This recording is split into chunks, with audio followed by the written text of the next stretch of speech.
Panjang, sebelum jadi pengusaha ekspedisi, saya pernah jadi buruh ekspedisi. Ternyata kan sudah memilih juga kan. Kalau Pak Andra maju nih, pendampingnya siapa kira-kira Pak? Kader harus maju untuk nomor 1 atau untuk nomor 2. Bila mana tidak ada kader yang siap untuk maju, ya maka harus dikonsultasikan agar kita bisa berpartisipasi dalam pilkada dalam bentuk yang berbeda. Akan mempersiapkan SDM-nya. Ya tadi dengan link and match sudah bisa mendata kebutuhan pegawainya, kemudian membangun sebuah sistem ya, sebuah kesepakatan dengan industri. Karena kan fakta ternyata untuk masuk industri itu banyak calonnya juga. Ya. Berarti sih udah presentasinya sudah seperti gubernur kayak ini Pak. Masih baru sudah seperti kan.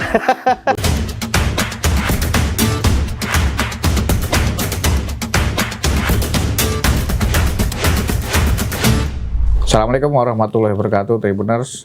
Kembali lagi dengan saya Agung Yulianto Wibowo, Content Manager tribunbanten.com. Sekarang saya sudah kedatangan Ketua DPRD Provinsi Banten sekaligus anggota DPRD terpilih 2024-2029 atau juga bakal calon Gubernur Banten 2024. Assalamualaikum Pak Andra. Waalaikumsalam warahmatullahi wabarakatuh. Selamat Pak Andra, sudah terpilih sebagai anggota DPRD kembali. Terima kasih. Alhamdulillah. Nah Pak Ketua, setelah terpilih lagi nih, kira-kira mau ngapain nanti Pak? Ya nunggu pelantikan ya. Ya pasti nunggu pelantikan. Yang pasti juga semua kan ada akhirnya ya. Jabatan di periode 2019-2024 kan akan berakhir di tanggal 2 Oktober. 2 September ya. 2 September 2024. Ya itulah hari ini agenda yang kita tunggu. Setelah itu mau ngapain Pak Ketua? Ya ditanya mau ngapain sebagai insan politik yang kemudian ada di partai politik, tentu ya kita mengamati, mencermati dan ikut aktif dalam proses-proses politik yang ada di wilayah kita. Oke, maksudnya terpilih ketika sebagai anggota DPRD, nah kita berbicara pilkada nanti. Ya. Nah kan selama ini sudah melakukan apa ini selama 5 tahun nih Pak Andra Soni? Ya, dalam kapasitas sebagai Ketua DPRD, ya fungsi kita memang sudah diatur ya oleh undang-undang. Ada 3 fungsi kita, fungsi legislasi, kemudian fungsi budgeting dan fungsi pengawasan. Nah kita berusaha memaksimalkan hal itu. Dan terkait dengan fungsi legislasinya tentu ada perda-perda yang kita susun dan kemudian kita rumuskan bersama-sama dengan kepala daerah dan akhirnya kemudian menjadi perda. Dan juga terkait dengan anggaran, kita berusaha bagaimana menyusun anggaran itu benar-benar pro kepada kepentingan masyarakat atau kebutuhan masyarakat sesuai dengan peraturan perundang-undangan. Dan yang ketiga dalam fungsi pengawasan, ya kita tentu terus mengawasi pemerintah ini berjalan sesuai dengan aturan yang berlaku. Dan harus kita sadari bahwa DPRD berbeda dengan DPR RI. DPRD merupakan rumpun Pemda, ya rumpun pemerintahan daerah, di mana DPRD adalah salah satu unsur pemerintahan daerah. Itu kurang lebih. Perdanya berapa kemarin 5 tahun Pak? Lumayan ya kalau perda. Memang yang masuk ke dalam Propemerda tidak semuanya bisa terselesaikan dengan berbagai macam pertimbangan. Dan kemudian ada juga perda yang memang prosesnya panjang sekali sampai hari ini juga belum terputuskan. Salah satunya adalah terkait dengan perda inisiatif gubernur, yaitu SOTK. SOTK. Ya. Nah kalau 2024 pileg ini 2029 apakah Gerindra masih duduk sebagai ketua? 2024-2029 ya. Artinya hasil pileg 2024. Hasil pileg 2024 itu Gerindra mengalami penurunan kursi di tingkat provinsi sebanyak 2 kursi, sedangkan beberapa partai lain mengalami peningkatan. Nah, hasil akhirnya adalah setelah ditetapkan kemarin dari 100 anggota DPRD terpilih untuk Provinsi Banten, ada 14 perwakilan Gerindra di sana dari 12 dapil, dan ada 2 partai juga selain Gerindra yang mempunyai kursi yang sama, perolehan kursi yang sama 14, yaitu Golkar dan PDIP. Perjuangan, Dan di dalam aturannya suara terbanyaknya kursi sama banyaknya, tapi suara terbanyaknya ada selisih suara antara Gerindra, Golkar, PDI, di mana untuk tahun 2024 Ketua DPRD itu menjadi haknya Partai Golkar. Golkar ya. Enak Pak jadi Ketua DPRD atau anggota DPRD? Ya kalau dibilang enak nih enaknya gimana? Iya, Ya maksudnya kalau bercandanya beginilah ya, kalau bercandanya teman-teman itu, kalau orang nanya ke saya, jadi Ketua DPRD itu nggak apa namanya enaknya cuma 30%. enaknya 30%. Ya, Yang sisanya enak sekali. Enak sekali gitu kan. Itu bercandanya. Tapi bagi saya sebenarnya ini adalah tugas ya. Artinya partai politik itu berdiri kan salah satu tujuannya adalah tempat menggodok. Ya, tempat menggodok, tempat melatih atau tempat membentuk karakteristik kepemimpinan. Dan alhamdulillah saya punya kesempatan yang luar biasa, artinya bisa mendapatkan kesempatan untuk menjadi pimpinan DPRD, dan itu yang merupakan sebuah perjalanan bagi saya yang kemudian saya harus betul-betul bisa memerankan sebaik-baiknya.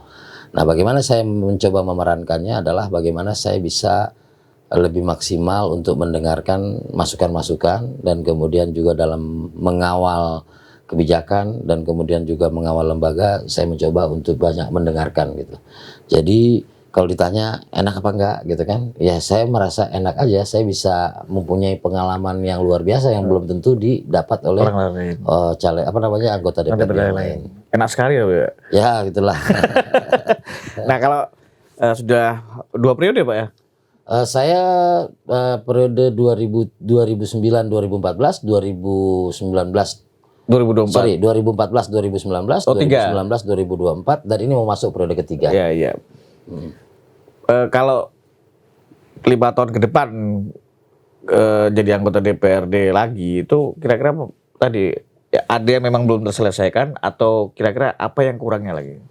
Ya gini, kalau anggota DPRD itu kan bicara tentang personal ya. Ya. Jadi bagaimana seorang anggota DPRD itu sebagai sebagai jabatan elected ya, jabatan yang melalui proses pemilihan, pemungutan suara, tentu bagaimana kita bisa menerjemahkan harapan masyarakat pemilih kita. Dapil 8 ya.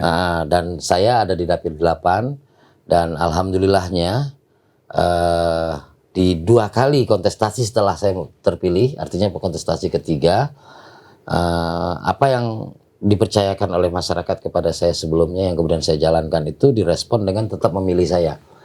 Kan banyak juga kandidat-kandidat yang tidak terpilih ya, tapi artinya saya merasakan bahwa komunikasi dengan masyarakat, interaksi dengan masyarakat di dapil saya itu berdampak saat pemilihan.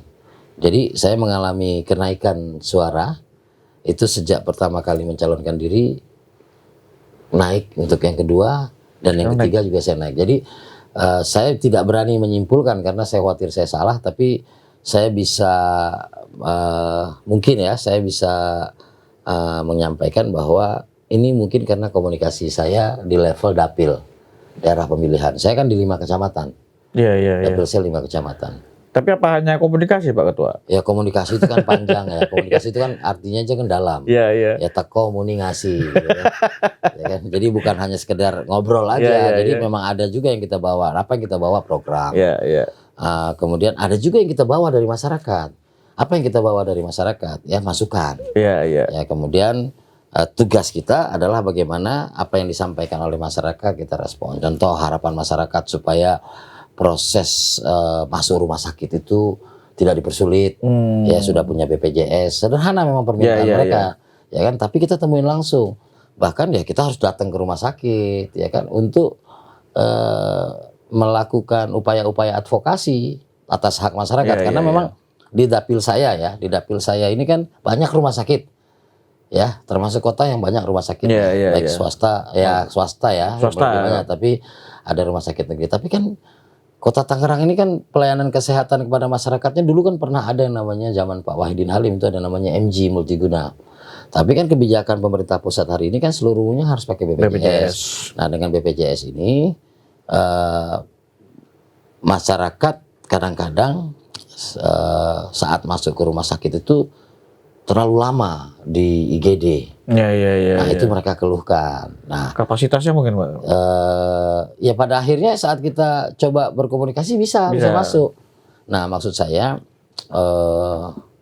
sampai masyarakat bisa nelfon kita, WA kita, dan kemudian kita respon itu ternyata ada kapasitas, ada yang bisa masuk langsung gitu nggak harus? Ya artinya saya tuh merasa dikomunikasikan keluhan itu ya merasa senang gitu, artinya dipercaya dan menjadi tantangan bagi kita juga bahwa oke, berarti kan pelayanan kesehatan kita belum maksimal nih, ya kan, terlepas bahwa itu adalah rumah sakit swasta, tapi kewajiban mereka untuk melayani pasien yang memiliki BPJS kan tetap harus. Tapi justru layanan yang kurang itu jadi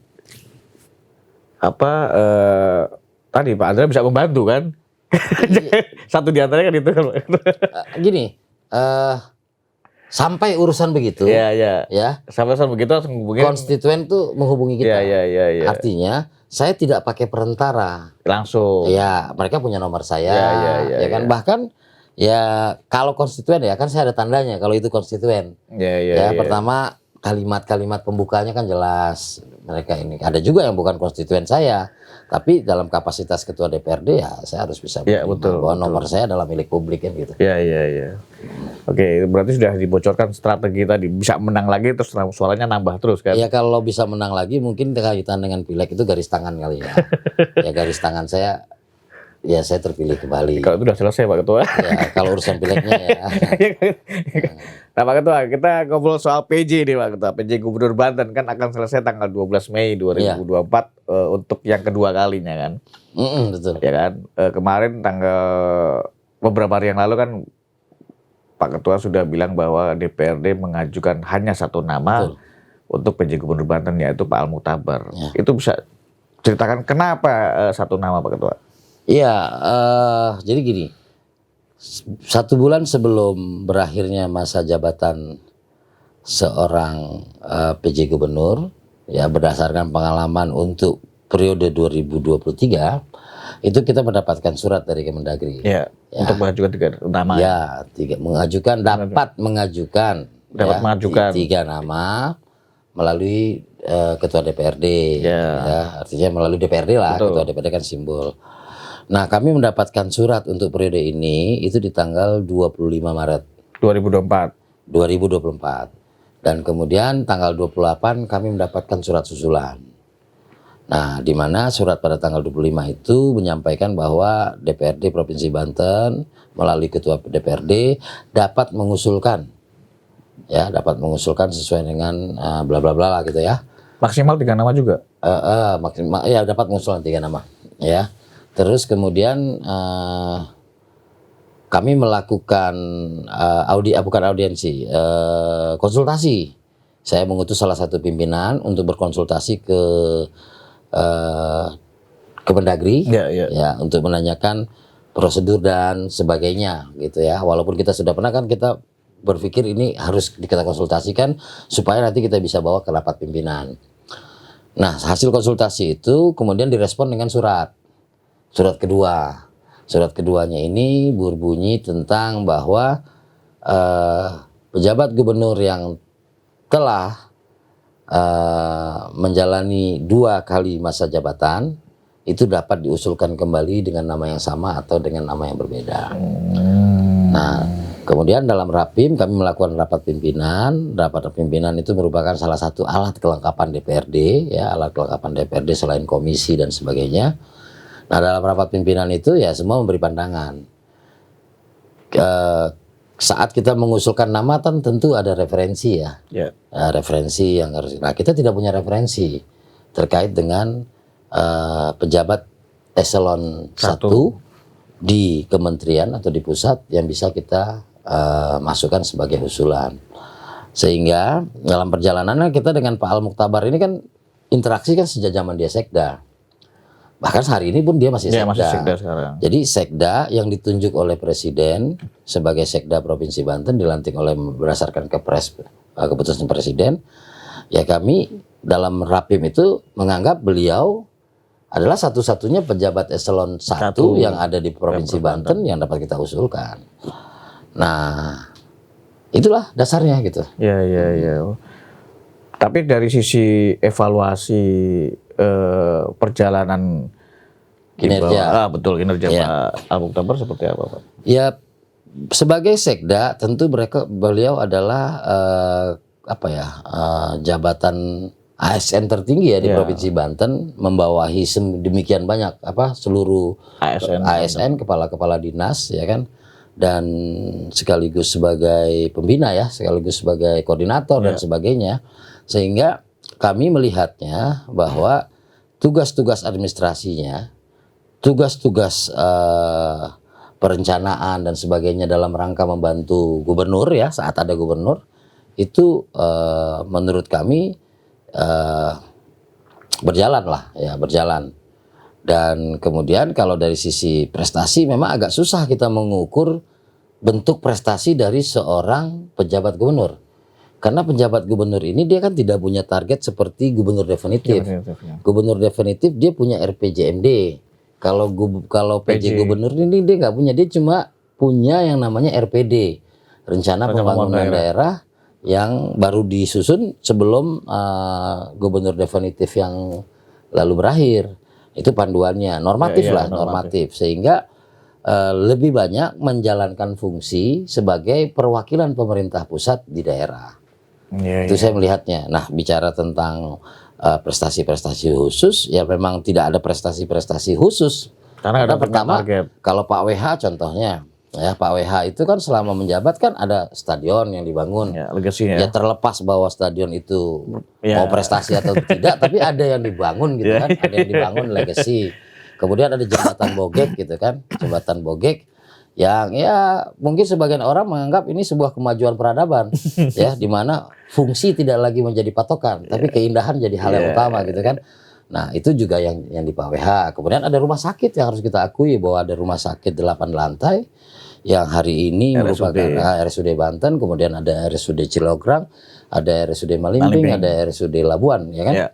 Walaupun semuanya belum teroperasionalkan ya, tapi paling tidak kita sudah ada pembangunannya gitu kan. Nah, kalau dengan PJ ya memang ada keterbatasan yang saya bilang tadi ya kan, tidak ada dokumen RPJMD yang dia perjuangkan. Jadi ya jangan terlalu berekspektasi tinggi juga terhadap PJ gubernur. Ya, ekspektasi kita adalah dia menjalankan segala sesuatu sesuai dengan aturan aja. Yang penting normatif, ada simbol lah ya. Menjaga pemerintahan Banten ini berjalan dengan baik, dan kemudian karena kita akan memasuki masa pilkada kan, di mana kita lah yang memilih, rakyat Banten lah yang memilih gitu loh. Tapi kalau ada catatan nggak, misalnya ada DPRD ketemu PJ, misalnya ada kekurangan-kekurangan yang harus jelas ya, dalam fungsi pengawasan kita selalu menyampaikan, Pak PJ ini kenapa terlalu banyak sekali PLT kenapa nggak segera didefinitifkan. Ini kan bagian dari pengembangan juga birokrasi kita, karir birokrasi kita, sebagai bentuk tour of duty mereka gitu. Itu setahun yang lalu kita ngobrol masalah jabatan kosong. Dan sampai hari ini beliau punya beberapa dan tapi memang kan PJ gubernur ini mengangkat dan sebagainya kan harus atas izin Kemendagri. Ya, tidak serta-merta loh. Ya, tapi kan kewenangan jadi sama seperti tapi kan dia harus mengajukan dulu ke Kemendagri. Ya contoh ya kayak sekarang, contohnya ya agak repot juga ya sebagai seorang gubernur, PJ gubernur ya sekaligus menangkap sekda. Ya tapi itulah realita yang kita ada ya, yang ada saat ini gitu. Pertanyaannya, sudah mengajukan belum ke Kemendagri Pak untuk nama-nama yang tadi yang kosong tadi? Kalau memang harus mengajukan ke Kemendagri. Itu saya nggak copy saya nggak copy. Tapi kami sebagai di DPRD selalu mengingatkan akan leblebih maksimal kalau seandainya jabatan-jabatan tertentu itu dijabat oleh pejabat definitif. Iya. Apalagi kira-kira jadi catatan PJ itu Pak, soal selain jabatan kosong? Itu soal ya infrastruktur jelas ya. Ya samalah keluhannya kita, bukan keluhan, samalah catatan-catatan kita dengan gubernur definitif sebenarnya gitu. Catatan-catatan kita bahwa kan kemudian catatan kita itu kan kita tindak lanjuti dalam perencanaan, pembahasan APBD, kan di situ interaksi kita. Iya kan ada budgeting Ya. juga. Hah? Walaupun nggak ada RPJMD, paling nggak ada skala prioritas. Iya, skala prioritas. Ya, Di ya. situ kita lihat belanja dan pada ujungnya kan DPRD secara kolektif menyetujui, Iya. ya kan? Itu. Dan ya kemudian secara administrasi pertanggungjawaban kan ada LKPJ. Ya, Kemarin kita LKPJ memberikan kemarin, 20 rekomendasi. Ya 20. Ya, termasuk tentang apa? Pengangguran, kemiskinan, Ya, dan gitu ya. sebagainya. 20 rekomendasi. Karena itulah tugas kita. Ya. Karena LKPJ itu kita tidak bisa menolak, tidak bisa menerima kan gitu. Kita sifatnya hanya memberikan rekomendasi. Iya. Ya, dulu LKPJ itu seksi. Ya, sekarang ya. Kalau sekarang sudah ya terserah katanya. seremonial lah Ya, maksudnya terserah. Tapi kan kami nggak boleh menganggap itu seremonial. Betul. Itu namanya kami nggak serius. Iya, Makanya iya. saking seriusnya kita bahas ada 20 rekomendasi. Oke. Gitu. Tapi bukan diterima atau ditolak. Nggak bisa, nggak ada bisa. kalimat ditolak atau ini. Kalau bahkan pernah kita tidak ada rekomendasi. Pernah di masa saya itu ada tidak ada rekomendasi. Iya. Tapi memang karena keterbatasan tidak ada nama itu Pak ya. Yang mana terkait ini? Pengajuan usulan nama Saat kita mengusulkan, tentu kita harus tahu dong. orangnya. Ya, kami DPRD punya tanggung jawab, ya kan? Iya. Bahwa perjalanan pemerintahan ini berjalan dengan baik. Kalau pengen melesat ya kita tunggu gubernur yang punya visi misi. Oke. Ya kan, kalau pengen perjalanannya itu lebih melesat ya jangan berharap dari PJ. PJ ini kan sebuah amanat konstitusi di mana akan ada pilkada serentak. Kenapa nggak pernah kita rencanakan juga dan nggak pernah juga sebenarnya sebelum-sebelumnya PJ itu salah satu jabatan yang menjadi seksi kayak gini. Dan Banten ini menjadi seksi karena lama, hampir 3 tahun. Mau 3 tahun. Iya, mau 3 tahun gitu loh. Ya Pak Al Mukhtabar ya sebagai sekda, ya bisa kita bilang ya dia hoki juga lah gitu. Jadi sekda di Provinsi Banten, ya kan? Udah jadi sekda, jadi sekda di PJ Provinsi Gubernur Banten Banten. dan kemudian Iya. Yang jarang yang ada. PJ rata-rata kan dari luar, Pak. iya, rata-rata PJ ada yang cuma setahun. Iya, dan dari luar juga, bukan dari dari luar. Nah, internal. makanya kadang-kadang kan PJ di setahun itu kan ya kita harus coba cek ke sana gitu kan. Iya. Kadang-kadang kan gubernur aja 5 tahun nggak cukup. Ya kan? Gubernur aja 5 tahun nih untuk mencapai targetnya itu nggak cukup. Oke. Jadi makanya kita jangan berharap banyak gitu loh.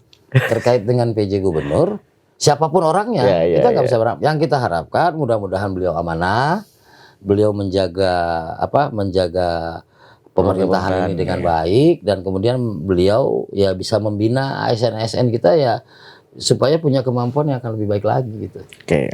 Karena user sebenarnya nanti terhadap pejabat-pejabat yang ada di kita Definitif. itu nanti gubernur definitif dan itu 27 November nanti. Iya. Ya kan? Nanti kita berbicara pilkada ini. Nah, Pak Andreson ini sebagai warga Banten bahagia, Pak? Kenapa? Bahagia nggak? Ya. Sebagai warga Banten, apakah saya bahagia? Karena kemarin tadi lembaga Good Start itu bulan lalu merilis Banten masuk urutan provinsi paling tidak bahagia di Indonesia. Ya saya sedih juga ya. Artinya gini, terlepas ini perlu kita sikapi terkait dengan survei ini gitu kan. Ya saya juga nggak hafal lembaganya ya. Iya. Ya kalau saya sih merasa bahwa Banten adalah tempat hidup yang Bahagia. baik. Baik ya. Ya, saya tinggal di Banten ini sejak tahun 89. Memang saya tidak lahir di Banten. Iya. Kalau saya bilang saya tidak bahagia di Banten, saya jadi pejabat di Banten. Iya. Kemudian saya melalui proses pemilu loh, Betul. melalui proses politik menawarkan diri kepada warga Banten. Nah, kemudian ya jangan terlalu ini juga kita, jangan terlalu underestimate Banten. Iya. Ya, jangan kita euforia atau kita sikapi berlebihan juga survei-survei yang model begitu. Betul. Tapi yang perlu kita lihat bahwa hari ini fakta masih banyak pengangguran. Hari ini fakta bahwa stunting masih tinggi. Hari ini fakta bahwa kemiskinan kita masih tinggi. Tapi kita juga harus lihat fakta juga bahwa dalam tahun ke tahun proses penurunan angka kemiskinan, proses penurunan angka pengangguran juga berkurang di Provinsi Banten. Iya. Makanya kita berharap segera terpilih gubernur definitif yang kemudian bisa mengajak kita melesat. Ya, kemudian kita melesat supaya kan soal bahagia-bahagia ini ya saya nggak paham itu alat ukur bahagia gimana gitu. Ada beberapa alat ukurnya memang. Ya, tapi yang pasti ya Agung di Banten hidup berusaha Bahagia. jalan mengalami progres. Iya, Ya kan saya saya datang ke bahagia. kantor ini dari ketemu Agung beberapa tahun yang lalu ya saya lihat ada progres. Artinya di Banten ini kalau kita sama-sama niat ya, semua berniat untuk terus berprogres, terus berproses, insya Allah ya Banten ini provinsi besar. Betul, potensinya Ya, banyak. potensinya betul. besar, Sangat penduduk besar. kita besar. Betul. Ya, kemudian juga potensi-potensi energi, sumber daya banyak lah. Ya, wisata semua itu wisata banyak. dan sebagainya. Tinggal bagaimana pengelolaan kita, bagaimana pemimpin kita yang mendapatkan amanat dari rakyat itu nanti bisa mengoptimalkan potensi-potensi yang ada.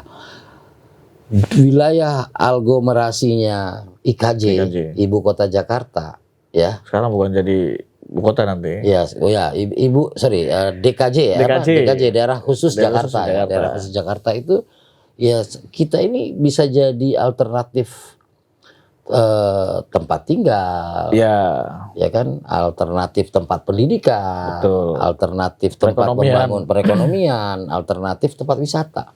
Kita punya pantai, kita punya Anyer, punya gunung, punya Tahura. Kita punya banyak. Ya tinggal pemerintah ke depan gimana jalan ke Anyer tuh jangan macet lagi. Bikin jalan alternatif supaya nanti kita ke sana nggak ini. Iya. Tadi mau tanya pengangguran sudah dijawab. Nah, bagaimana kemudian nanti Pak Andreasoni sebagai Ketua DPRD berkolaborasi dengan Pemprov untuk tadi mengatasi pengangguran tadi dan juga bagaimana membuat ya kalau misalnya ada indikator masyarakat tidak bahagia tadi bisa membahagiakan masyarakat Banten. Bagaimana kemudian DPRD berkolaborasi dengan Pemprov Banten untuk membuat tadi pengangguran kosong bahkan kan? Atau kemudian ya sudah kalau misalnya rakyat Banten tidak bahagia di mananya nih bisa meningkatkan itu. Bagaimana itu kira-kira Pak? Ya pertama pengangguran dimanapun pasti ada. Ya. Di negara maju sekalipun pengangguran ada. Cuma di negara maju itu kan jaminan sosialnya kuat sekali ya. Ya kita kan baru undang-undang jaminan sosial itu kan baru sedang membangun ke arah sana. Kedua kemiskinan. Ya, kemiskinan itu kan menjadi tanggung jawab pemerintah. Ya kan bagaimana bisa mengatasi kemiskinan. Mengatasi kemiskinan tentu kan nggak bisa sporadis. Tidak bisa terlalu mengandalkan hanya bantuan sosial. Karena kan kita sadar sebenarnya bantuan sosial itu kalau tidak tepat guna akhirnya akan menjadi sebuah semacam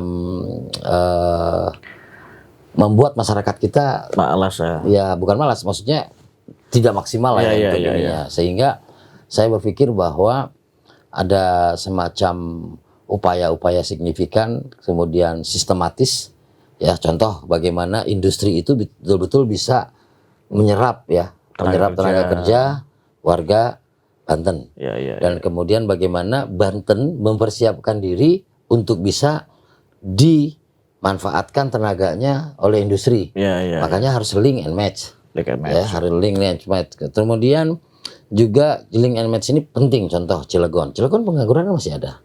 Padahal industri di sana luar biasa, ya kan? Nah, kenapa saya bilang Untirta sudah menyikapinya bahwa teknik kimia mereka ada di Cilegon, tapi SMK kita yang menjadi kepentingan Untirta kan bukan kewenangan pemerintah provinsi, pusat. Nah, yang menjadi kewenangan pemerintah provinsi ini mesti disikapi. SMK yang khusus analisis kimia atau apa sebagainya. Supaya link and match. Dan kemudian ada keseriusan gitu pendataan terkait dengan tenaga kerja. Bahwa kemudian banyak tenaga kerja yang direkrut itu berasal dari luar Banten nih kita agak dilematis. Kita ini NKRI. Ya kan? Kita bisa bekerja di mana saja. Bisa bekerja di mana saja. Yang harus menjadi tanggung jawab pemerintah Provinsi Banten adalah mempersiapkan SDM.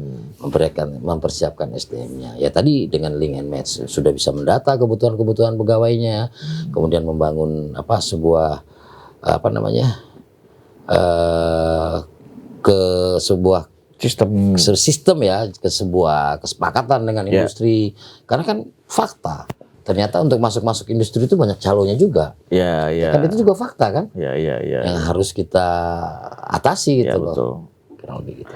Berarti sih udah presentasinya sudah seperti gubernur kayaknya ini Pak. Masih baru sudah seperti kan, belum seperti, masih udah seperti. Sudah seperti ya. Iya, masih ada harus lewatin sudah lagi. Nah, kita ngomong pilgub ya Pak Andra. Kan Pak Andra ini masuk bursa bakal calon gubernur Banten 2024, Amin. 2029. Amin. Betul itu Pak? Ya, Betul. ya. Sudah sejauh mana ke Pak Andra ini kemudian dalam proses untuk menuju ke sana? Ya, ya tadi di awal kan saya sampaikan bahwa partai politik adalah tempat pembentukan atau pelatihan atau kawah candra di muka pemimpin akan datang. Ya, ya. Karena apa? Karena pemilihan gubernur dan wakil gubernur, pemilihan bupati dan wakil bupati, pemilihan wali kota dan wakil wali kota, salah satu syaratnya ya selain jalur independen adalah diusung oleh partai politik atau gabungan partai politik. Ya, koalisi. Sehingga partai politik itu mempunyai privilege yang luar biasa terkait dengan kepemimpinan, ya termasuk pilpres dan sebagainya. Jadi saat saya menjadi saat saya menjadi anggota partai politik, ya saya harus sadar juga bahwa tujuannya adalah menjadi bagian dari kepemimpinan. Nah, saya telah menjalankan itu sebanyak 3 kali pileg, dan alhamdulillah 3 kali pileg itu saya terpilih. Ya, suaranya naik juga. Ya, suara juga naik secara signifikan ya di dapil, dan alhamdulillah juga dalam perjalanan saya betul-betul belajar juga. Saya tadi tidak terlalu paham tentang apa itu government spending. Saya nggak paham juga apa yang disebut dengan perencanaan. Saya nggak paham juga bagaimana sebuah usulan masyarakat itu bisa tereksekusi. 5 tahun saya jadi anggota DPRD, saya nggak terlalu paham bagaimana usulan yang namanya dari disebut bottom up itu. Ya, bagaimana proses usulan melalui reses, usulan melalui temu bicara, usulan melalui audiensi, kemudian bagaimana caranya saya menindaklanjuti supaya itu bisa masuk ke dalam program perencanaan. Karena kan tahapannya kan perencanaan, sehingga sambil jalan saya juga melihat pekerjaan-pekerjaan eksekutif. Dan sambil berjalan juga saya mengawasi pekerjaan-pekerjaan eksekutif. Nah, dalam proses menjalankan tugas sebagai anggota DPRD tersebut, saya melihat bahwa insya Allah kalau diberikan mandatnya, kemudian ini saya siap menjalankan sebuah perjalanan baru sebagai eksekutif, di mana saya akan menerjemahkan apa yang dari sudut pandang saya sebelumnya sebagai anggota legislatif. Tergoda berarti ya? Bukan tergoda, karena kalau dibilang tergoda, kalau saya bukan anggota partai politik, ya kan? Saya ini kan di partai politik. Kalau partai politik itu malu-malu bilang bahwa oh saya nggak ada ambisi ke sana, ngapain di partai politik gitu loh. Tapi memang Pak Andra Soni mau ngapain kalau jadi gubernur Banten 2024? Ya tadi yang saya ceritain tadi, bagaimana kita bisa membangun sebuah link and match tadi, link and match itu tadi. Semua orang kan sedang berusaha. Semua kepala daerah pasti melakukan itu. Tapi kan hasilnya ini yang perlu kita sampaikan kepada masyarakat. Kalau hari ini gimana kita mau bicara link and match, kesempatan untuk bersekolah di negeri aja kita masih kurang, ya kan? Kok tahu berarti Pak? Ya kan, iya kan itu kan artinya jangan sampai hanya lip service ya. Dan ya insya Allah artinya saya kan proses perjalanan hidup saya juga bukan saya ujuk-ujuk jadi orang ada, ya kan? Saya mengalami susahnya sekolah, ya kan? Saya harus nganggur 1 tahun. Kerja dulu untuk bisa melanjutkan sekolah. Nah, saat kesempatannya ada, saya sekarang sedang proses untuk terus bersekolah gitu. Karena saya menganggap ya seperti yang disampaikan ya semua tempat adalah sekolah ya, semua orang adalah guru. Semua semua profesi hari ini adalah guru juga. Nah, makanya kalau ditanya saya tergoda, ya kan saya ketua partai. Ya kan, kalau ketua partainya aja nggak berani maju, gimana kader-kader saya? Ya nanti saya dibilang omdo kan, bahwa kemudian perjalanan karir atau perjalanan takdir saya nggak sampai ke sana, itu berarti cara Tuhan mengangkat derajat saya. Cara Tuhan mengangkat derajat saya adalah dengan memberikan posisi. Cara Tuhan mengangkat derajat saya adalah dengan cara Dia tidak memberikan posisi. Baik, sudah komunikasi dengan siapa saja Pak Ketua? Dengan partai politik mana aja? Jadi secara ini saya ya membangun komunikasi politik itu saya sudah bersilaturahmi ke beberapa partai politik, terutama yang kami kemarin telah membangun chemistry selama Pilpres. KIM ya, Koalisi Indonesia Maju. Dan di luar KIM juga saya sudah ada berkomunikasi. Mungkin timbul pertanyaan, kenapa saya tidak mendaftar di partai-partai tersebut? Yang membuka penjaringan. Ya, yang membuka penjaringan. Ya, saya sampaikan bagaimana saya mau mendaftar. Partai saya sendiri belum membuka pendaftaran. Orang cara ada membuka pendaftaran. Insya Allah. Iya, Nanti iya. walaupun di partai kami rekrutmen kepala daerah itu bicaranya tidak hanya melalui proses penjaringan. pendaftaran, ya kan. Kita paham lah bahwa partai politik itu kan dia dari bawah ke atas, dari atas ke bawahnya juga bisa, gitu, ya kan.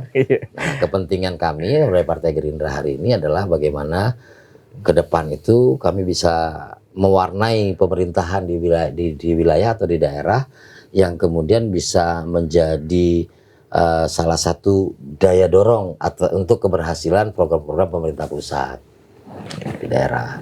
Tapi berarti sudah ditunjuk DPP, Pak? Di DPP kami berbeda ya, tidak dengan cara memberikan surat dan sebagainya, ya, tapi nanti akan menyusul itu. Kemarin saya baru saja selesai mengikuti rapat koordinasi seluruh pimpinan atau seluruh ketua DPD Partai Gerindra se-Indonesia. Kami mendapat pengarahan dan sebagainya bahwa ya salah satu pengarahannya itu adalah kader harus siap ya untuk ikut kontestasi pilkada di wilayah masing-masing. Ya, mempersiapkan diri dan kemudian bisa di nomor 1, bisa di nomor 2 atau alternatif lain dalam rangka bisa berperan aktif mengawal kebijakan pemerintah pusat ke depan di daerah.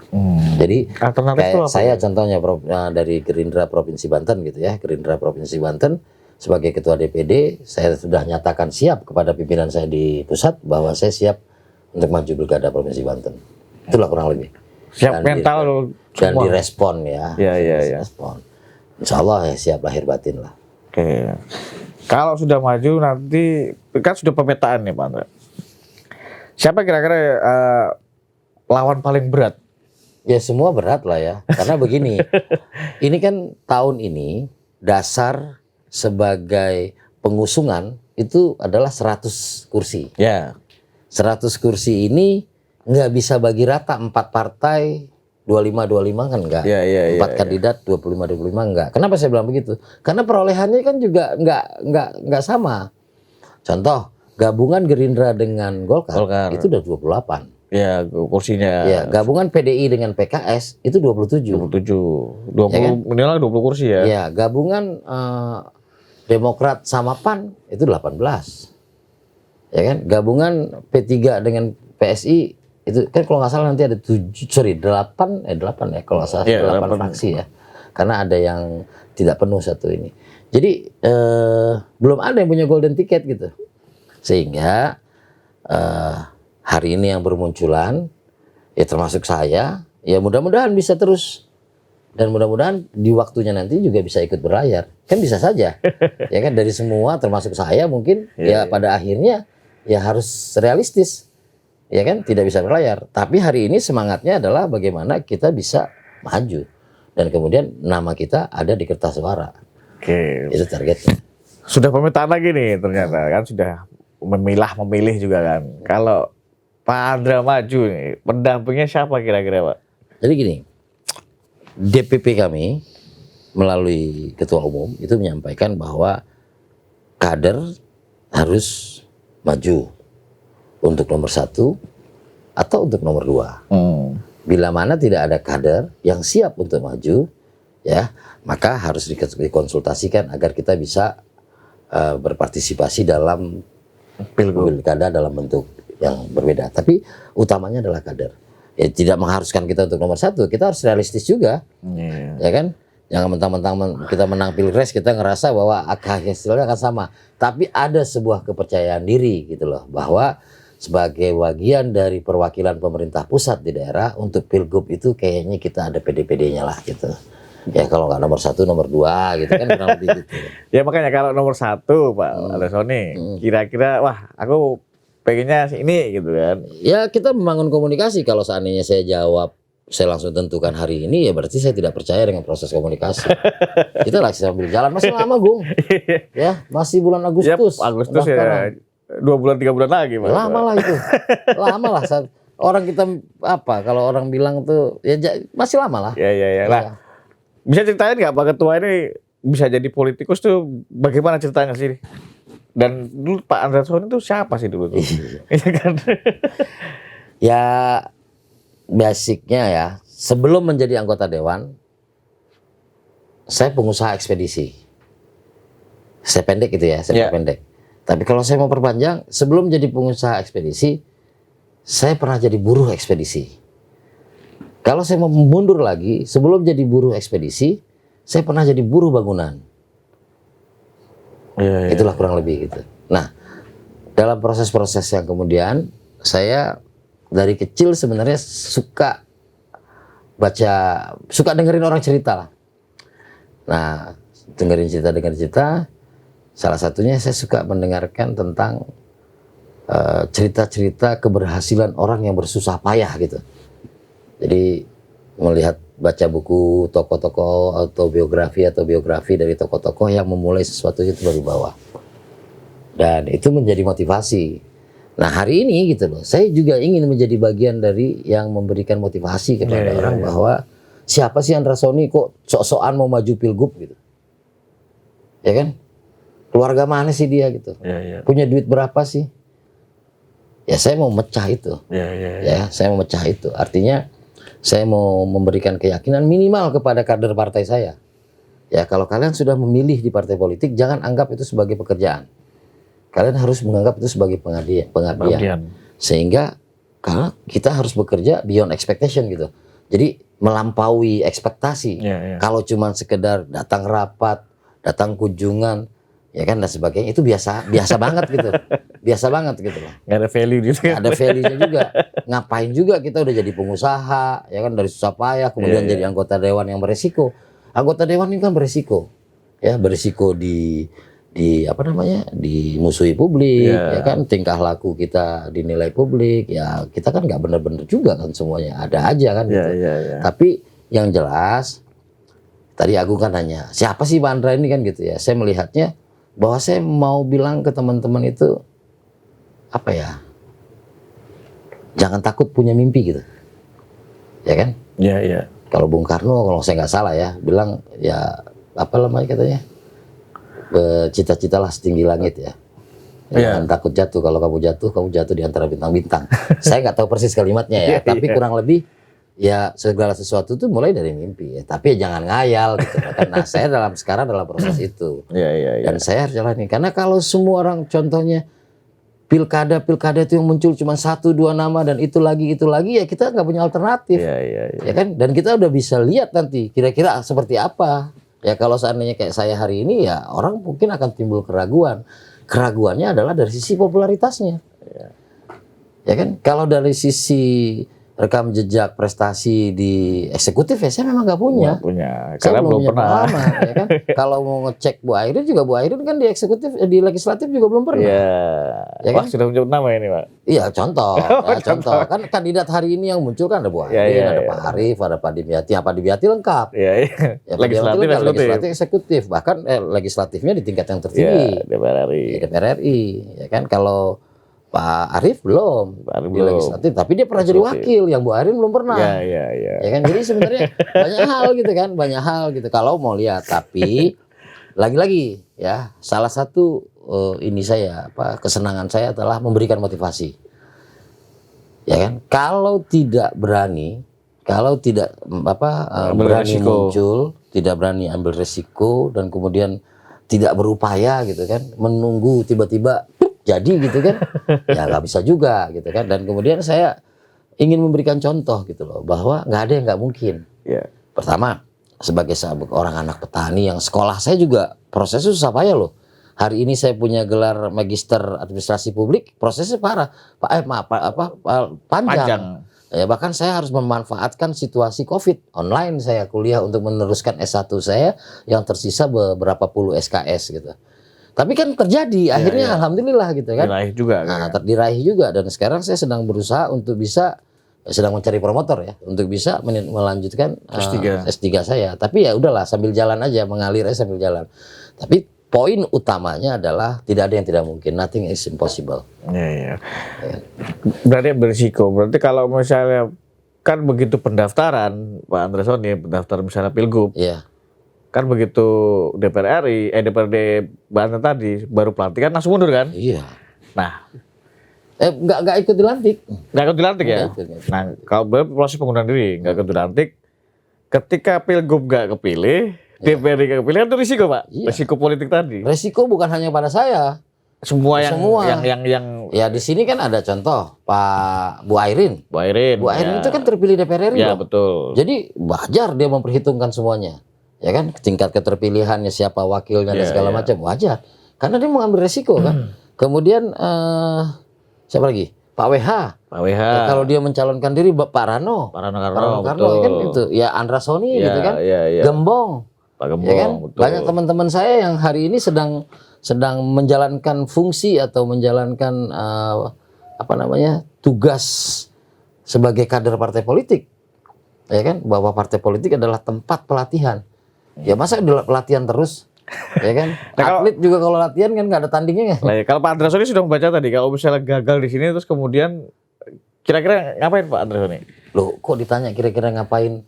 Saya ini kan basicnya pengusaha. Iya. Sebelum jadi pengusaha saya kuli bangunan. Iya, Sebelum jadi pengusaha ekspedisi saya sebagai pekerja ekspedisi. Saya kan punya pengalaman Pengusaha experience berarti cari makan. Iya. Loh, kan saya bilang DPRD bukan pekerjaan, Iya, pengabdian. pengabdian. Ya Termasuk dari Makanya saya bilang kalau karena itu bagian dari pengabdian ya tugasnya ya mendengarkan masyarakat. Ya kalau saatnya pekerjaan ya 5 tahun sekali aja turun. Kan gitu. Oke. Dan pembuktiannya alhamdulillah lo terpilih. Ya 3 kali ikut Iya. kontestasi saya 3 kali terpilih. Suaranya naik lagi. Ya insya Allah suara naik. Dapilnya kan terbatas. Iya. Segitu. Oke, pertanyaan terakhir Pak Ketua. Legislatif atau eksekutif? Legislatif sudah di posisi tertinggi di DPRD sebagai ketua DPRD. Berikutnya journey saya, ya perjalanan saya eksekutif. Oke. Terima kasih Pak Ketua atas waktunya. Semoga sehat dan sukses apa yang dicitakan bisa diraih. Terima kasih. Assalamualaikum warahmatullahi wabarakatuh. Waalaikumsalam warahmatullahi Itu dia Tribuners, obrolan kita bersama Ketua DPRD Provinsi Banten, Ketua DPD Partai Gerindra Banten, dan bakal calon Gubernur Banten. Amin. Semoga bisa menginspirasi. Wassalamualaikum warahmatullahi wabarakatuh.